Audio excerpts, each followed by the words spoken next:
viewers, good morning Facebook Nation. Good morning to all people, all races, all colors, all languages around the world. Good morning to you. Today, before we start, click like, subscribe, and today's topic is a woman with a message.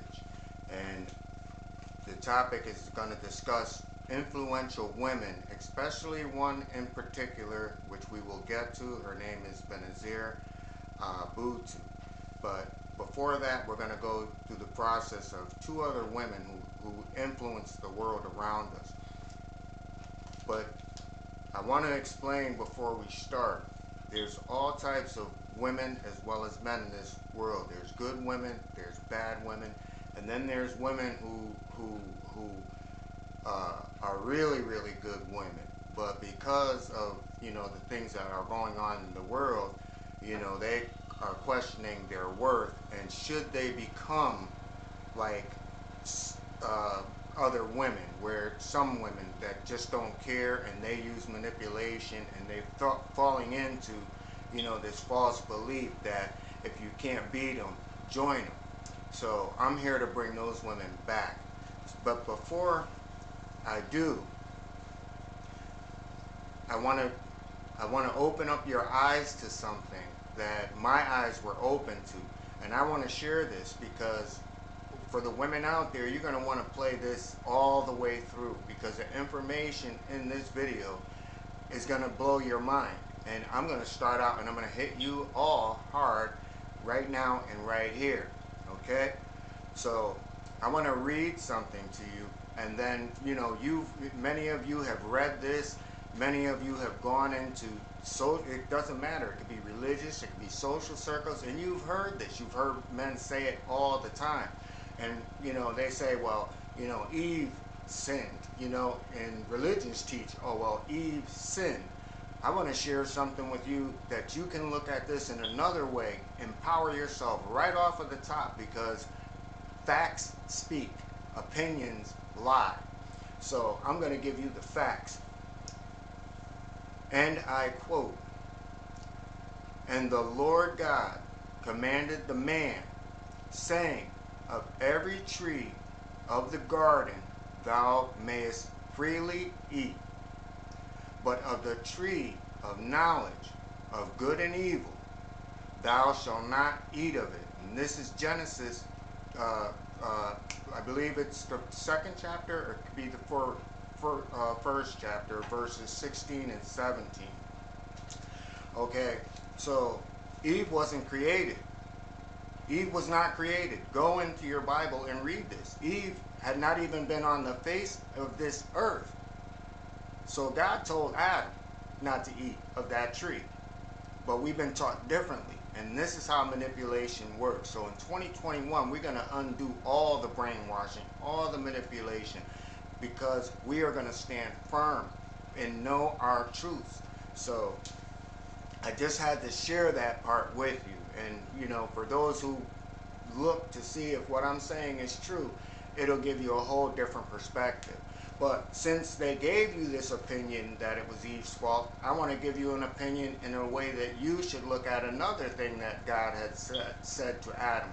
So he saw that Adam couldn't go it alone. So he, in turn, he created Eve, right? So he took a rib from Eve. So I want you ladies out there, you good women out there, to think of that rib as a backbone. Because no man can stand without a backbone.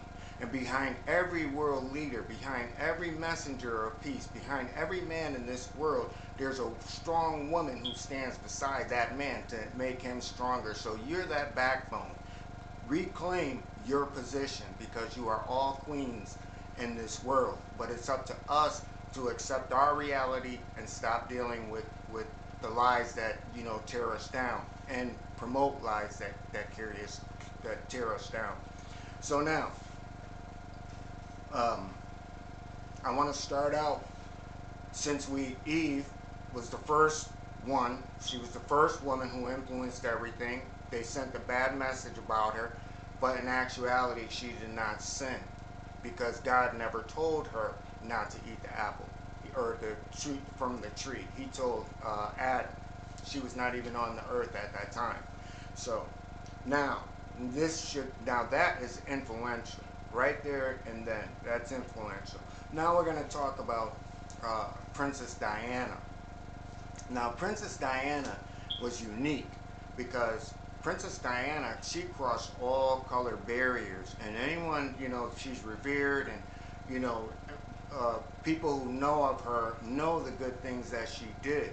Princess Diana wasn't afraid to go and sit down with a person of color. Princess Diana wasn't too good to go to a torn down country. And the thing what made Diana so unique and so great was Diana never wanted the fanfare. She hated camera. She hated notoriety. She did not want to be have film crews go to her in these areas where we see people now is everything selfie, everything selfie. So beautiful woman, true woman. She stood for what was right, and she had a voice. She literally went to countries to talk to world leaders to say, how can we help out the people who are less fortunate? And sadly, her life was cut short. But then we saw the impact that she had on her son. Her son walked away from money. And this is what I say for all of us, that there are some things in this life that is worth more than money. And, when we're chasing after these things, we lose sight of ourselves. And he felt that this is what the same thing what was happening with his mother, where the family was like, hey, don't do this, forget about those people, you're royalty. She could not do that.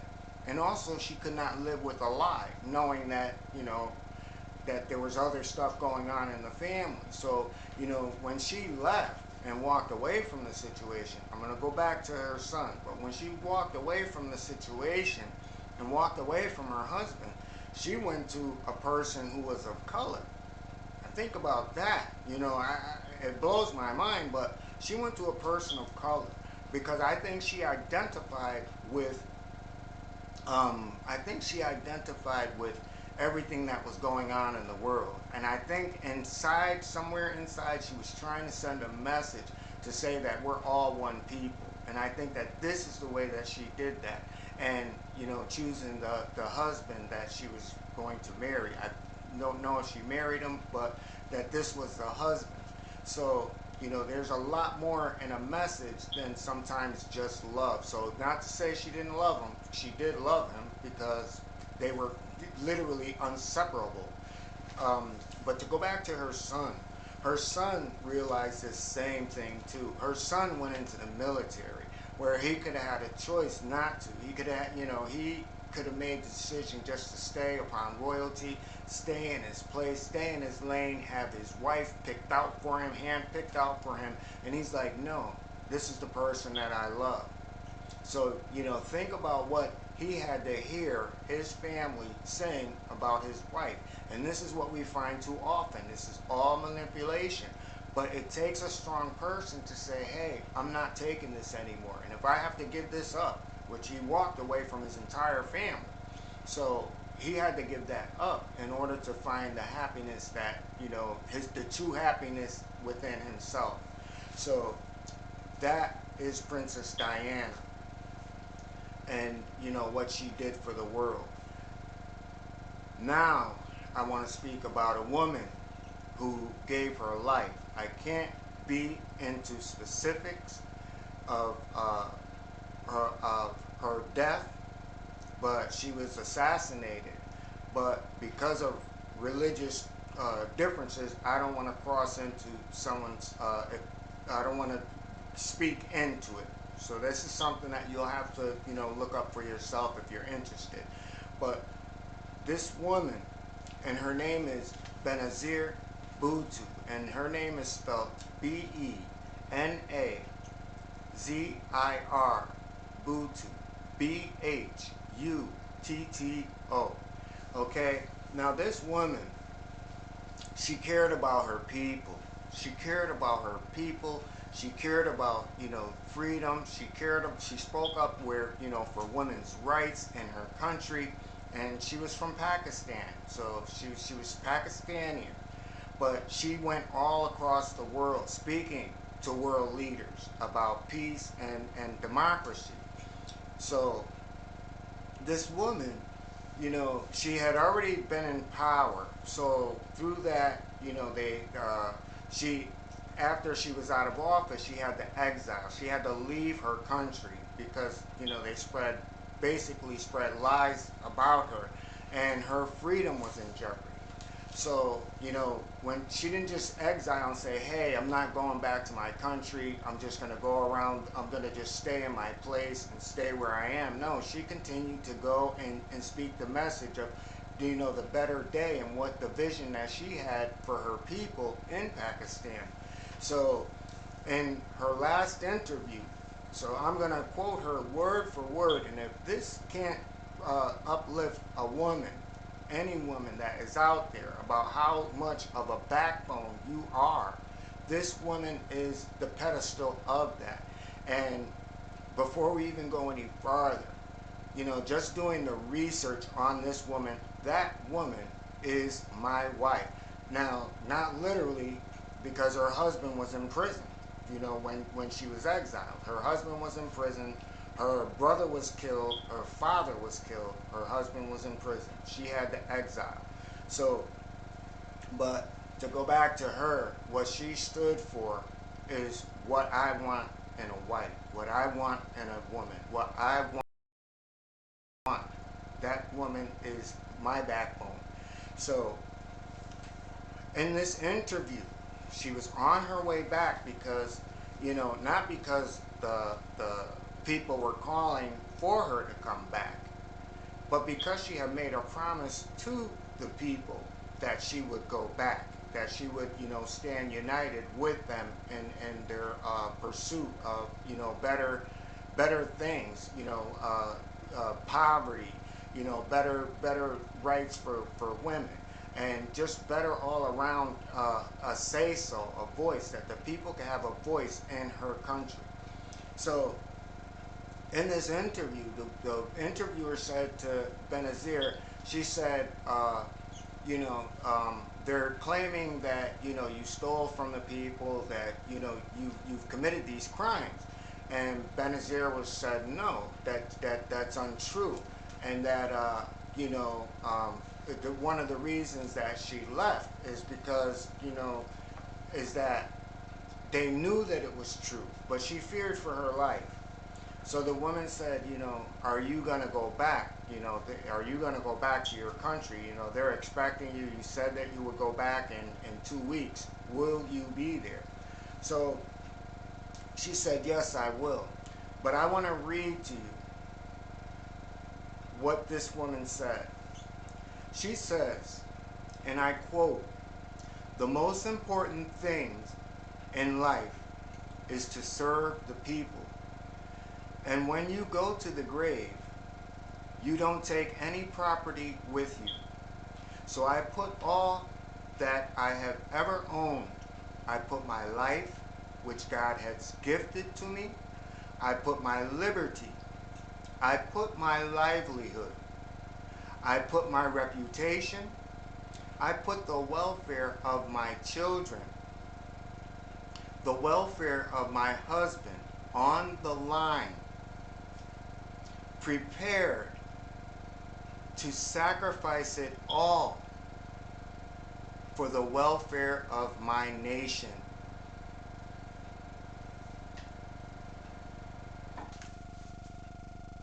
That is incredible. She sacrificed everything for the people, for what was good. And once she stepped foot back into her land, her people embraced her. And right thereafter, she lost her life. So the words that I'm reading to you is what's the last things that she said before she lost and gave up her life for a vision, for a dream, for we, the people. Not only for the people of Pakistan, but for people of the world. So voices are in every country. Heroes are in every country. Women, you have the power because peace comes from with you. You know, it doesn't come from men. We seek war. And history has proven that. Peace comes from a woman who is a backbone to the man to say, hey, speak up. We can make change. So women, I want you to have the most beautiful day because we are going to put you back in your place. But women, I will also say to you that the war now is not against man. For the good women that are out there, you will get this education because we will start to begin to share facts. But women, the war is against other women. And that war says that we stand where these bad women run around and they add to the manipulation. Can't beat them, join them. But we can stand together against that. And for the men, I'm going to do the same exact thing, which is going to be the next video. So, what I want to leave you with is I want to give thanks to everybody because people want truth shut down. Yesterday on Facebook, they literally tried to shut me down, and that's viewers. You know what I mean? Those are people who don't want truth. They want everyone to stay in the misery that they are in. But I want to congratulate all of the viewers out there because yesterday one of my videos, which is everything a woman should know about a man, went to 200 views, and that's because of you. So, you know, if they pull a message or they pull a video because they don't want truth out here, then I will get that to you. I don't care if I have to, you know, change the format so I can send it through email or send it through Messenger, but you're going to get that message because no one is going to stop us. We're in a battle, and that battle is putting man against man, woman against woman, and the people that are doing these things are making billions of dollars off of our misery, off of our division, off of us being divided. So I'm happy and I'm thankful for the viewers out there who want to see a better day, but also want the knowledge to stand firm. And like I said, women, never let a man sit back and say, well, you know what Eve did. No, let me tell you, know, for the women out there, turn around and say, no, let me tell you what Adam did. Because show me, open up your book and show me where I was born at that time. Show me where Eve was when he said this. So, you know, we're going to empower one another with knowledge and with facts, because opinions are too rampant out here. And everyone, click like, subscribe, share. You know, I have a playlist. There's many topics in which I speak about, you know, so all topics are pertaining to life and questions to what we go through. But not only questions about what we go through, but the solutions and answers to them in just another way of looking at them. And that's what true growth is all about, because we are all in this together, all people, all colors, all races, all languages. Have an awesome day. Have the most beautiful day. And with that, I say peace and blessings.